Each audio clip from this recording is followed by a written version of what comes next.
কপোতাক্ষ নদীতে আমরা ঘুরতে এসেছি। মিস্ত্রি দাওরা, খুবই সুন্দর জায়গা প্লেসটা। মিষ্টি দাউরা, মিস্ত্রি দাওরা হবে, অনেকে মিস্ত্রির দ্বারা বলে শর্টে কাটে। আমরা জানি মিষ্টি তলা।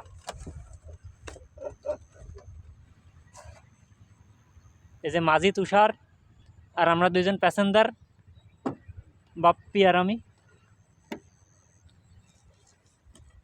ভালোই তো আসছে। ব্রিজটা একটা নিবি? অবশ্যই। রাইট আছে। আমরা এখন কপোতাক্ষ নদীতে। হ্যাঁ, এই যে নদী, একটু ব্রিজটা দেখা দাও। এটা হচ্ছে আমাদের কপোতাক্ষ নদীর ব্রিজ। আর নৌকা আছে কিনা তা দেখাই দাও। আর আমাদের নৌকা হচ্ছে আমাদের কাকু মাঝি, নৌকার মাঝি। নৌকার মাঝি। মডেল দাও দাও।